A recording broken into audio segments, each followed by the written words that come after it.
Hi everyone, my name is Bryson Tyrrell.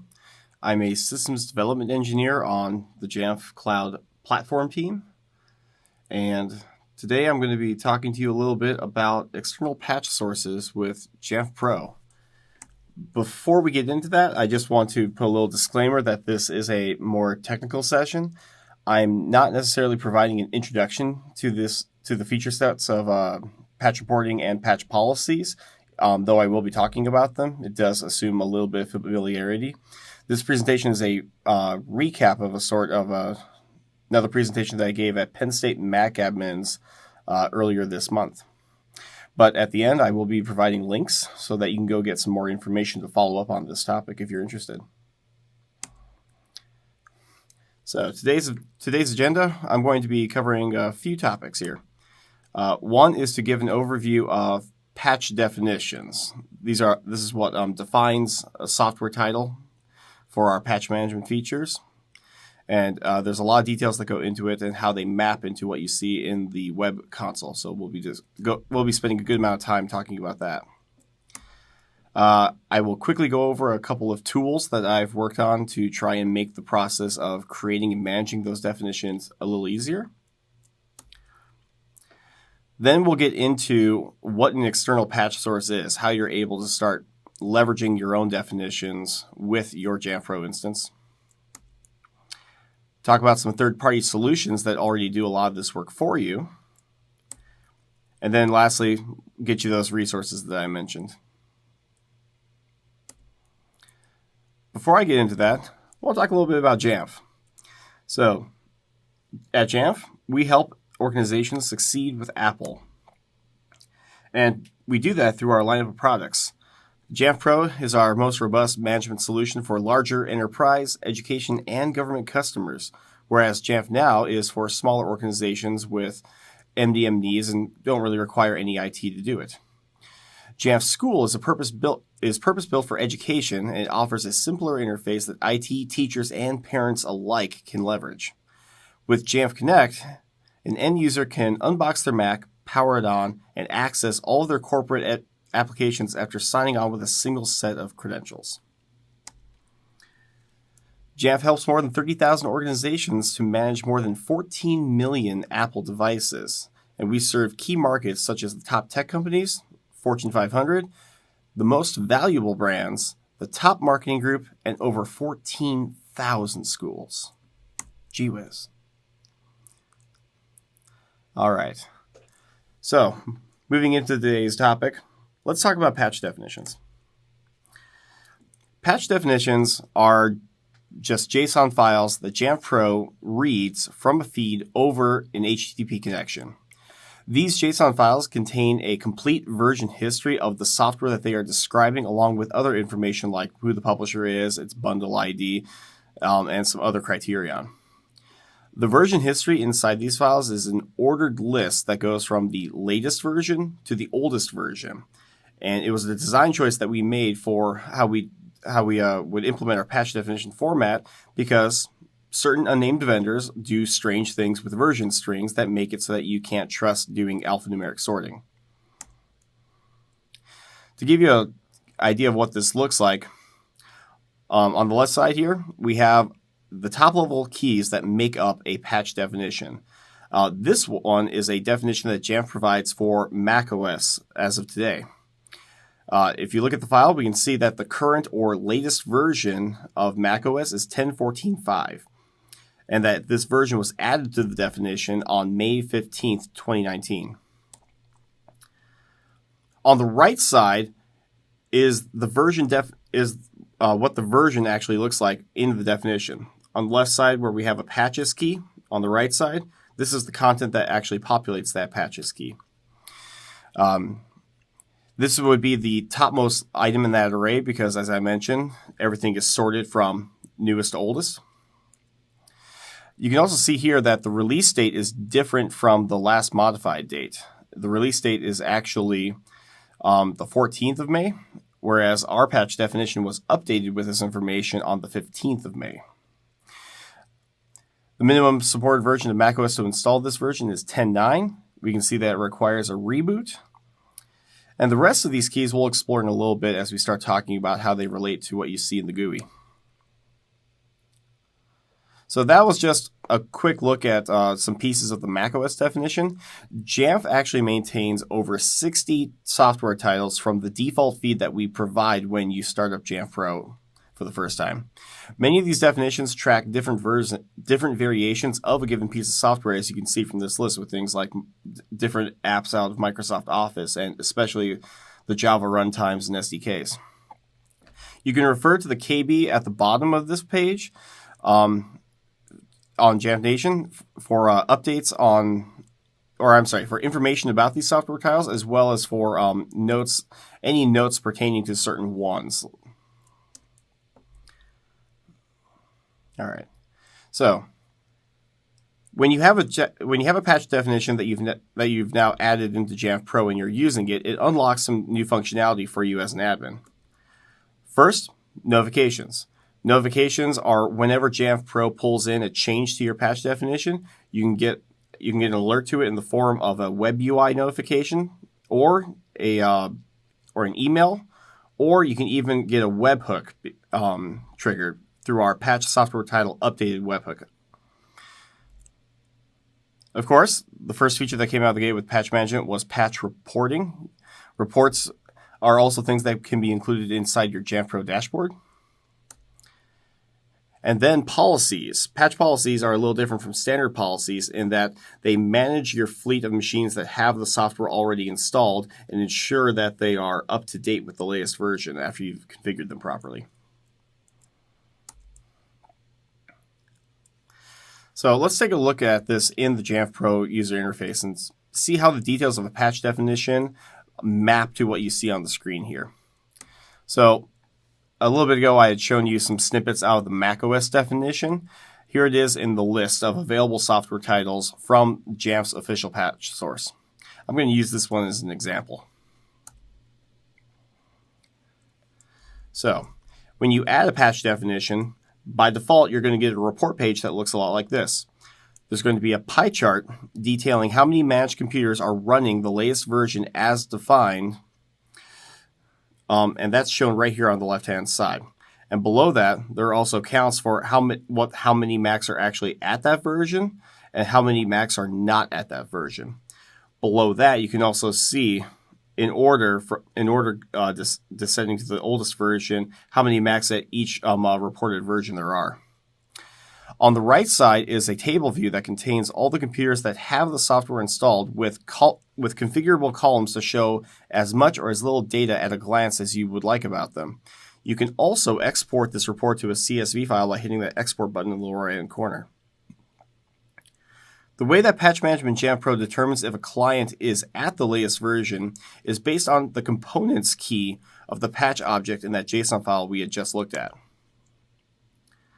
So, back into the JSON file, under the top level patches key, and then for that version, there's a components key. And inside the components key, we can see the criteria. We can see the definition for this version as well as the criteria for what constitutes as matching it. The name of it is macOS, the version 10.14.5. For the criteria, we can see that the platform has to be a Mac, which is a carryover from when you used to be able to recon Windows machines for inventory. And we can also see that the operating system version has to be 10.14.5. So you might notice that these criteria mirror what you might find if you're creating a smart group. And what's really happening in the background here is that when Jamf Pro pulls in a patch definition, it's creating and managing smart groups in the background based upon what's in this JSON file. So operating system value, operating system version, and platform are both keys that are available as a part of an inventory report for a computer. We're going to keep this in mind for later. So when we shift over from patch reporting to patch policies, we need to define what the target version of a given patch policy is going to be. The list for this is only going to be versions that you've already attached a package to. There's another step to take before we get to this, and there's a video that I'll link you to at the end of the webinar that actually does a walkthrough. But once we've selected a target version for our patch policy, we can see that there are some pertinent details that are being displayed underneath. And these, again, are all coming from the version object in the JSON file that we were just looking at. So inside this, we can see version 10.14.5. We can see that the minimum operating system is 10.9. We can see the reboot required key. Kill apps would normally be used to define which applications by their bundle ID need to be closed before this update can proceed. The components key was something that we just covered, where it defines what constitutes as reporting as having this version installed. Note I want to make, though, are the standalone and dependencies keys. These are actually not used for anything. They are placeholders for what was intended to be future functionality, but at this time they're not used. You just include them as the default standalone true values and an empty array for dependencies.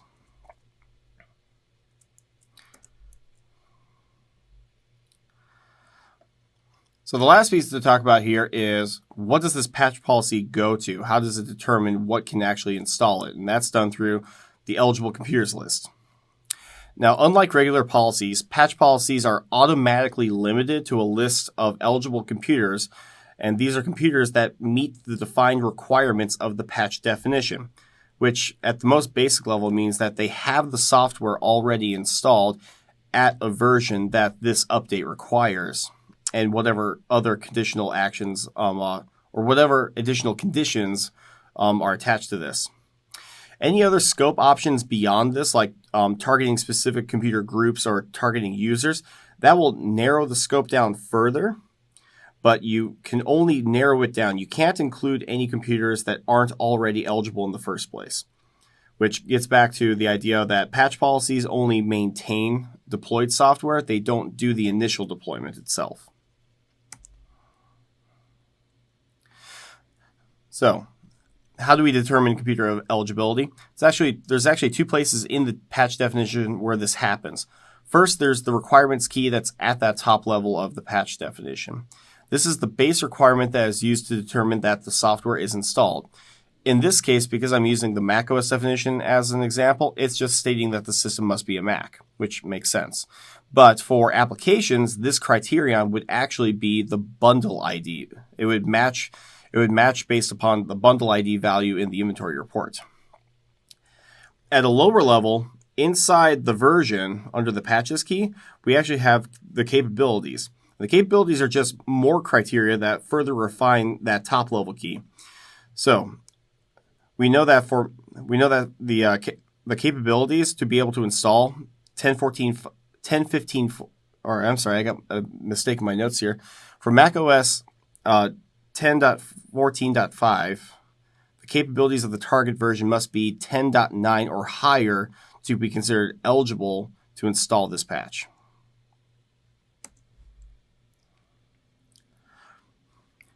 So, that was a lightning overview. Despite Jamf providing a feed of over 60 software titles where we kind of do all this work for you in actually defining all of this, and we do continue to add new ones over time, there had still been a gap when this feature set, when external patch sources as a feature first launched, just when patch management launched, where customers wanted the ability to roll their own definitions to define custom reports, their patch policies for their own software or unsupported software. They had a number of good reasons for that.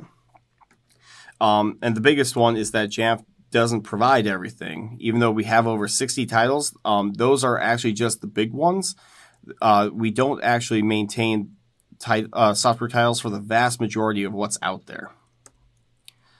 And in a lot of cases, the Jamf provided definitions, some people have said, just aren't adequate. They actually don't fit what the organization needs from a reporting standpoint or from a criteria standpoint for updating software. And really, in a way you are sort of handing over the definition of these software titles to us and living with our determinations. A lot of customers want to actually be able to make their own. Another huge one is the ability to do internal software and tools. So not just publicly available software that they want to be able to patch, but their own software and their own tools that they deploy that they want to use Jamf Pro to report on and manage. And then an interesting use case that sort of came out of all this is that there are a lot of admins who have started using patch definitions to define non-software targets like plugins and other things, and they're actually using patch definitions to build reports around those. So I'm going to take a detour here to actually talk about two small projects that I had worked on, which had the aim of trying to ease the barrier to entry for getting started with creating these custom definitions, because patch definitions end up being a lot of JSON. And when I say a lot, I mean when you get through a piece of software that you're going to be maintaining your own definition for, and you start getting into that version, getting through the full version history of it, it can be several hundred, if not 1,000 lines, just to get it properly defined so that you have a full patch report available to you. Again, patch definitions have a lot of details. There's a lot of criteria that you need to define. There's a lot of values that you need to make sure are set correctly in order for not only the report to come back with meaningful data, but also for your patch policies to be accurate. Manual editing is always an error-prone process. Taking JSON and constructing it by yourself in an editor, even if it's got linting and auto completion for you, copying and pasting JSON chunks all over the place, and then still having to change the values, usually leads to having a bad time. And again, I wanted to do something to help lower the barrier to entry, because this is a particular feature of Jamf Pro where there really is not an easy button included. It is something of a more advanced feature to take advantage of. So the first go at this was a project called Patch Starter Script, or patchstarter.py, as you see there. It was basic, but it did achieve the goal of making some things easier. You could create a patch definition from an app bundle. You could create versions, the patch objects themselves, from the app bundle. It provided some ability to override or customize as you were running these commands. And it was able to embed extension attribute scripts into the definitions themselves, which is a feature of the format. So as you can see from the help text here, there was a lot that ended up going into this script to give it some flexibility by overriding values. There's also a lot of information here about how the values are being determined by the script as it reads the application's info plist file. Name being derived from CF bundle name. The ID is taking that name and stripping out all the spaces.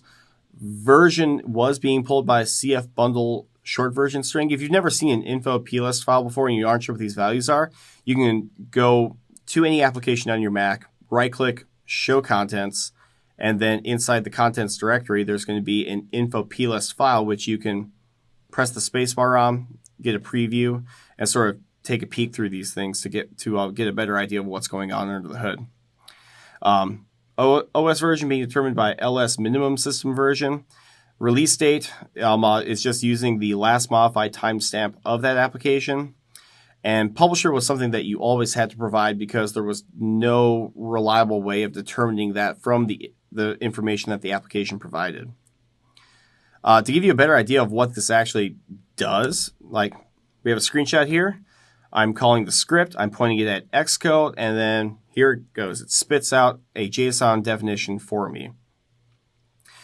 And this is good. Like I said, I wanted to lower the barrier to entry. I wanted to provide an easy way of actually getting started with patch definitions. But there were a lot of limitations to this. Many people who are using this, they want something that could also be able to generate templates that they could manually customize, take the guesswork out of actually generating the schema and provide just a blank slate to go off of. This script requires an application target. So even if you wanted a template, you still had to point it at something and then have it spit out a base definition that contained all the data for that application anyway. This script also doesn't maintain pre-existing files. It only can generate a full definition from that one version or the individual version object, which you would still have to go back in and manually add and then change other values to make sure that the definition was properly updated. One other major drawback of this first run at a script tool was that even though you could embed extension attributes into the definition, it didn't actually allow you to reference them for any of these requirements or capabilities. Now, the extension attributes feature of of patch definitions is that you can actually base64 encode a extension attribute, have it included in the definition file itself, and then by referencing the key that you gave it, you can actually have your requirements or capabilities say, if the value that outputs from that extension attribute matches this, or does not match this, then it meets the requirements for the patch of the version.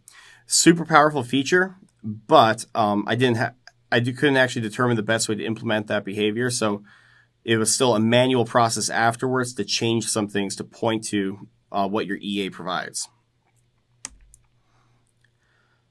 So, taking from what I've learned and from feedback from the community, I'm working towards a new type of command line tool that will make that a lot easier going forward again, and then fill in the gaps where the first one left. So the PatchCLI is going to be an integrated CLI tool that will, one, be installable using pip. So instead of having to copy a script file out of GitHub and then install some packages, using Python's package utility, you would do pip install PatchCLI, and then you would get the command available in your terminal, and you can just use it anywhere on the system without having to do a whole bunch of pathing out to where the script actually is or where the Python interpreter is. The big one, creating and then managing definition files. So not just generating an initial definition that you then have to maintain yourself as you pop out the version objects for new deployments afterwards, but being able to, say, add a version to this pre-existing JSON file. A big one actually is validating definition files. So say you do take a definition file and then you are crafting some things by hand or you're modifying some things, and before you throw it out there for Jamf Pro to consume, you want to make sure it's valid. You will actually be able to use the command line tool to give you a thumbs up, thumbs down that you at least got all the syntax for it correct. Full extension attribute support. So instead of just embedding the script files properly, actually allow you to embed them and have them referenced for the criterion throughout the definition. And then some integration with some APIs, which I'll touch on that in a little bit. So now let's actually talk about external patch sources themselves. I spent most of this time just talking about definition files because the bulk of all your work is actually going to be on your definition files. Whether you're crafting them yourself or maintaining them through some automation, that's where the secret sauce is. The external patch source is just an endpoint for Jamf Pro to consume those definitions. And again, unlike a lot of other features of Jamf Pro, it's an advanced product feature. It really has a little more of a engineering focus than an administration focus because there's no helper or GUI or UI tool to help you through this.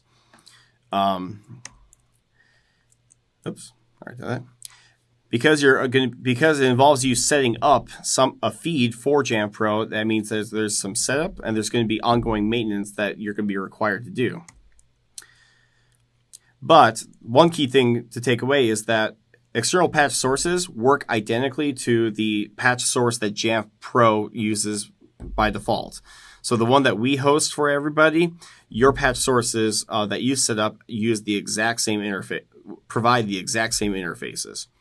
And really, when we opened up external patch sources, it was just extending that framework of what we use so that you could provide it as well. So An external patch source. There are 3 endpoints that your server must provide Jamf Pro when it makes requests. To it. There's a link down here at the bottom for the KB that actually fully details not only the patch definition format that we just went over, but also these endpoints. That's going to stay at the bottom of the screen there if you want to Google it while we're going through this. So, get/software. This is an endpoint that needs to return a JSON array that summarizes all of the available software titles on the server with key information.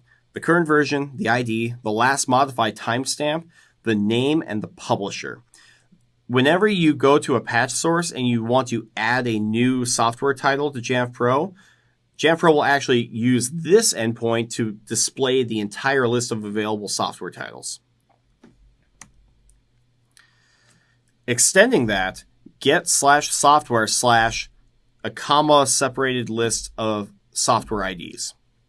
So this, again, still returns summaries, but it's only going to return a subset of summaries. And this is what Jamf Pro uses whenever, on its 5-minute schedule, it's checking to see if there are any changes for it to pull in from the patch feed.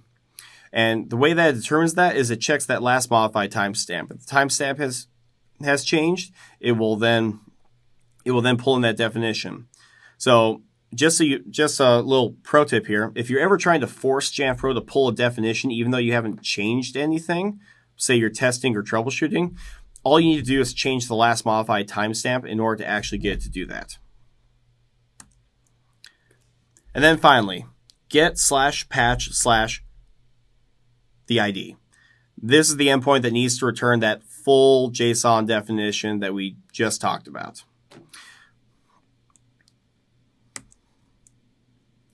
So again, some assembly is going to be required here. The software endpoints, they require you to actually have summaries of all your definitions that are already on the server. That means you need to have something that can parse all your definition files. Or you need to hand curate the files that it serves, and because it has the ability to ask for a comma-separated list of IDs, you don't want to try and do that. You're going to need to have some sort of software on the server that's actually doing this work automatically on request. Which means we get into the realm of light web development. So you can pick a framework if you want to roll your own: Flask, Django for Python, Ruby on Rails, Node.js, Spring for Java, or if you're really feeling adventurous, you can take a stab at writing something in Swift, because they can do that now. But the majority of you are probably saying, I don't want to do that. And that's fine, because that's where third-party solutions come in that have already provided you some options for doing this without all the work of actually making the implementation. So there are actually 2 projects that I also run that are out there for free that you can go grab. One is for a self-hosted patch server. It's a very basic patch server. It is actually built around APIs, though.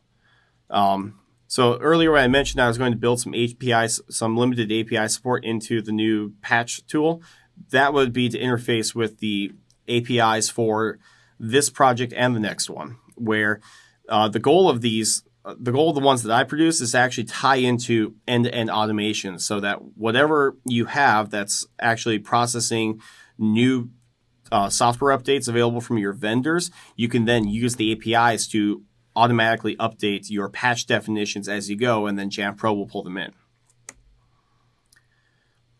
Oh, there's no transition there. So the flip side of this is the community patch project. This is a public cloud patch source.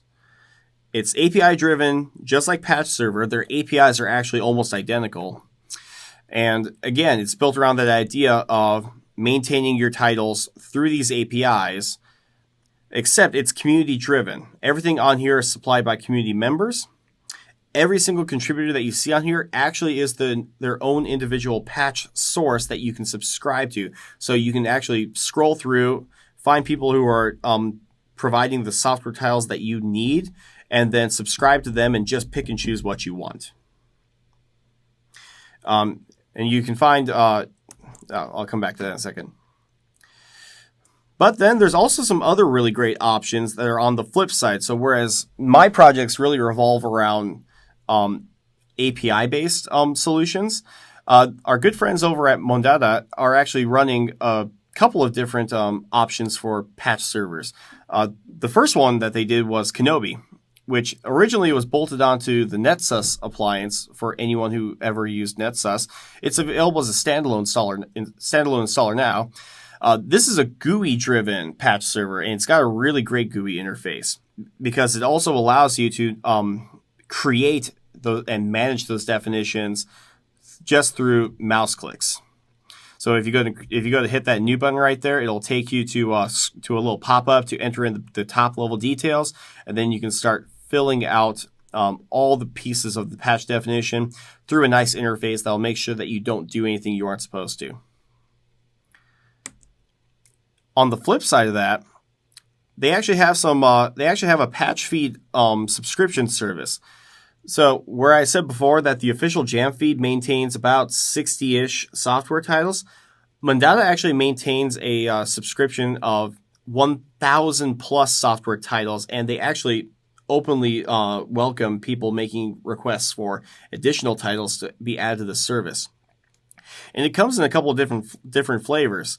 So you can see here that Kenobi, open source, the one that you install yourself and run on-prem, doesn't need the subscription. You can just roll your own definitions, use that for free. Or if you plug in a subscription for the monthly fee that you see right there, you automatically get all the software titles that they are providing and maintaining as updates happen. And if you don't want to roll your own, well, they also have a cloud version. So that's actually pretty cool. So moving on to the resources. So I didn't want to spend a whole lot of time getting into how to use those patch sources. There's pretty good documentation available for all those projects and all those offerings for you to go check out. But if you want to start getting into some additional information about patch management as a feature set, the first place I'm going to point you to is the admin guide. There's a whole section about patch management right there. There's also a KB video that was provided by Jamf support not too long ago for patch reporting and patch policies in Jamf Pro, which gives you that nice visual walkthrough of adding a definition, viewing the report, creating a patch policy. If you're interested in how all those things work, go watch this video. And again, I really want to call it out. Mondada actually did a deep dive on patch for JNUC 2018. If you go to our website or even on YouTube and do a quick search, you'll be able to find it there. And we're a little over time here, but just to give you a quick recap here, we did an overview of the patch definition format itself and how it relates to what you see inside the web UI. I discussed a little bit about a couple of projects that I maintain to help you ease into creating and managing those patch definitions. We talked about what an external patch source needs in order to actually serve those patch definitions to your Jamf Pro instance. Some third-party solutions that already take care of that work for you, and covered some additional resources. If you want to check out more webinars, you can go to jamf.com/webinars. We got a lot of great content out there. Always hit up Jamf Nation. It's a community-run forum that brings 75,000 plus IT professionals together to ask questions, share tools and best practices, submit feature requests, and so much more. You can go there and create a free account today. And if you still need more beyond that, we offer a whole lot of services to help you be successful. Professional services to help you customize Jamf Pro for your environment. Certification courses to help you widen your skill set and become an expert with Jamf. And we do have world-class support from Apple experts across the globe. You can contact us to get started at jamf.com. So, I think we've got some time for questions here. Let's see. Myron, Why isn't the functionality of creating custom definitions native in Jamf Pro and requires an additional tool? I probably can't speak too much to this question, but I will say that for the speed of opening up the feature set to customers, like I mentioned before, external patch sources are the same framework that the official feed uses. So to get the ability for you to roll custom definitions out faster, we really made the choice of opening it up and allowing you to point to additional sources instead of trying to build it all into the product. All right, we have over 100 packages set up as patch definitions. Will Jamf update the website so that they can be shared with other users? That's pretty awesome. 100 packages set up as patch definitions.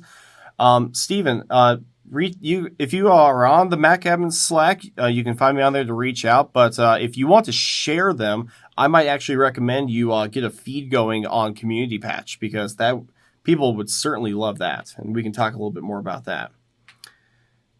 And if nobody else has any other questions, I think we can wrap it. Thank you everyone for joining me. You have a good day.